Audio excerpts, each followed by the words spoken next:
I'm Marcus. I was 31 when my marriage to Clara fell apart, and I thought I understood adult life. I didn't. Clara and I had been married 3 years. On paper, we looked solid. Steady jobs, a decent apartment, a 5-year plan. In real life, we were coasting. Then her ex-husband Adrian moved back to town. She mentioned him like it was nothing. We were married 2 years. He was emotionally unavailable and started catching up with him on weekends. At first, it was one brunch. Then it was Saturday brunch, Sunday park walks, and Friday, movie nights. Our date nights disappeared. She got dressed up for him in ways she never did for me. New perfume, hair done, a glow when she came home.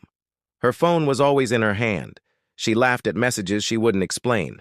I tried to be a good partner. I told myself to trust her. I told myself I was being insecure. But trust only works when both people are trying. Every weekend with Adrian taught me I was trying alone. One Saturday, I suggested we try a new place for brunch, the one she'd talked about for weeks. She was already in the dress I'd bought for our anniversary, heading out to Just Coffee. I asked her to skip one weekend and stay with me. She stared like I was unreasonable and said the line that ended us. If you don't trust me, hanging out with my ex-husband every weekend, maybe we shouldn't be together. You're absolutely right, I said. I'd been turning down a transfer to London. Higher salary, a furnished 3-bedroom flat, a real team to lead, because Clara said she couldn't leave her hometown. That night, I emailed my boss. I'll take it. When can I start? He replied 2 hours later. 2 weeks. The next morning, she tried to backtrack. She said I misunderstood her ultimatum. I told her trust matters and so does respect, and choosing your ex every weekend is neither. When I told her I'd accepted the transfer, she panicked. Then came the stages: denial, anger, bargaining. She offered compromises she hadn't considered during 3 months of Adrian weekends. Once a month, you can come with us. Couples therapy. I was done. The lease was in my name. She'd kept her parents' address for tax reasons. I packed her things carefully and set the boxes by the door. She brought her mother Teresa and sister Hannah to stage an intervention. They called my move a crisis, accused me of choosing money over love. I showed them screenshots my best friend Jordan had found, messages from Adrian's gym chat where he bragged, "She's basically single, 3 months of coffee, and she's planning to leave her husband for me." Her husband is such a cuck. We hook up in my car after coffee. She tells him we're just friends. Silence. Teresa lost the speech. Hannah shut up. Clara said it was out of context. There wasn't a context that helped. I flew to London 2 weeks later. I sent Clara a selfie from Heathrow when she asked what I was doing that weekend. London felt like air after being underwater. My flat looked over the Thames. My team was sharp. Work was challenging in the right way. For the first time in months, I slept through the night. Back home, Clara tried to control the story on social media. She posted a vague message about being abandoned for money. People who'd watched her weekend routine with Adrian weren't kind. Screenshots spread. The post disappeared. Then I heard from Sophie, Adrian's girlfriend. Yes, he had one the whole time. She messaged me on LinkedIn. He'd told her Clara was a crazy ex chasing him while he, noble and patient, tried to help her through marital issues. I sent Sophie the receipts. She dumped him publicly with the screenshots. The town named him Book Club. It stuck. Life in London kept getting better. I worked hard, learned the city, found a new gym.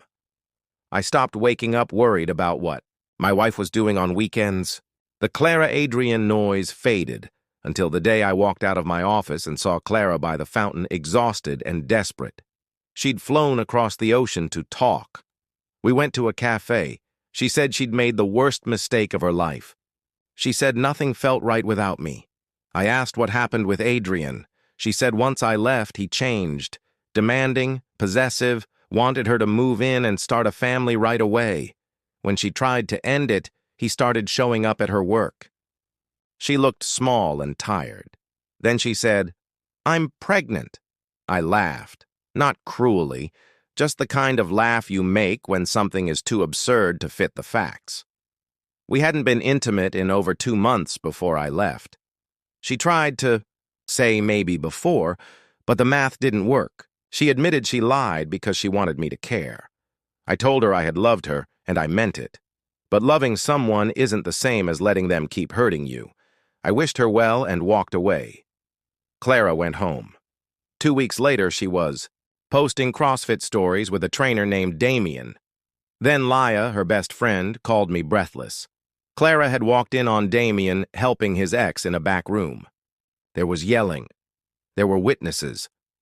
That night, Clara texted me, "Now I know how you felt. I'm so sorry." At 3 a.m. London time. I left it unread. More consequences rolled in. Sophie worked in the city tax office. She noticed Clara had used her parents' address while living and working in the city. An audit followed. Back taxes, penalties, interest, about $18,000. Her parents bailed her out, but they made her move back home.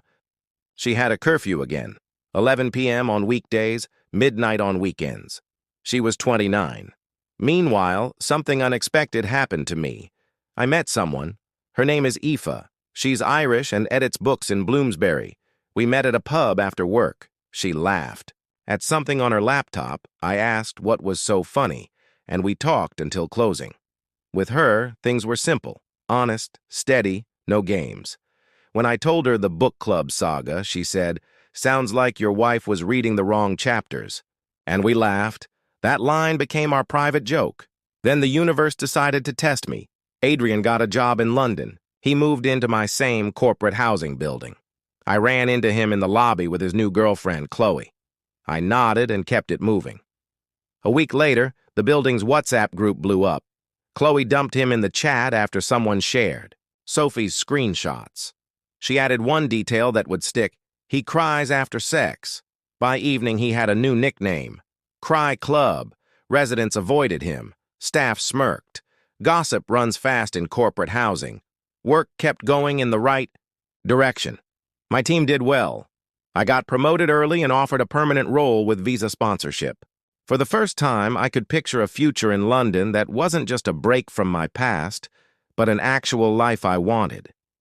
Every so often, I'd hear about Clara. A new inspirational quote on Instagram. A post about growth through pain. Comments turned off. A week later, the post would vanish. She was still living at her parents', paying down debt, starting again. I didn't feel anger. I didn't feel pity. Mostly, I felt distance. Adrian tried to get transferred back to the States. Word about his behavior had spread. Doors weren't opening. He went quiet online. The gym selfies and motivational captions stopped. In the building, he kept his head down. People still used the nickname. With Effa, I learned what normal weekends feel like. No secrets, no ultimatums. We took day trips, we cooked together, we read on rainy Sundays, we planned a trip to Ireland to meet her family. Choosing peace over drama doesn't make for dramatic stories, but it makes for a good life. Looking back, I regret one thing, not taking the London job the first time it was offered. I gave up opportunities to protect a marriage that my partner wasn't protecting with me. I tried to hold together something that was already gone. When Clara gave me her ultimatum, she didn't expect me to choose the second option. I did. It saved me. People told me I should have fought harder for my marriage. Fights make sense when both people want to fix things. When only one does, it's not a fight. It's self-harm. Clara wanted freedom and attention from her past. I gave her both by stepping out of the way. She found out what that freedom looked like. I found out how much better life can be when you stop begging for the bare minimum. Sometimes the gift is the clarity you didn't want. Clara showed me who she was. Someone who would choose her ex over her husband and then try to bend the truth when it collapsed. Adrian showed me who he was. A man who chased chaos and ran from consequences. I learned who I could be without them. a person who chooses honesty, steady work, and someone who actually wants to be there. Now, most mornings I stand by the window in my London flat with a cup of coffee and watch boats move along the river. The office is a short walk away. On Fridays, I meet friends at the pub. On Saturdays, I sleep in or take the train to somewhere new. Sometimes in the lobby, I see Adrian staring at the floor. I nod and keep going. Sometimes I think of Clara, and I hope she's learning something real and building something stable. It's not my job to make sure she does. My life isn't a movie where I run through the airport to make a big speech.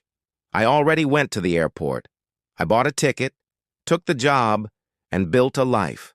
I chose myself. It was the right choice. A few weeks from now, I'll be in Ireland, meeting Effa's family, learning new names and stories. The residency paperwork is moving. London doesn't feel temporary anymore. It feels like home. If you're wondering whether I hate Clara, I don't. Hate takes energy I'd rather spend on better things. A book in my bag, a new place on the map, a dinner I'm going to cook with someone who texts me back from the same room because she doesn't need to hide anything. The math is simple when you stop lying to yourself. I added up what I gave, what I got, and what I could have.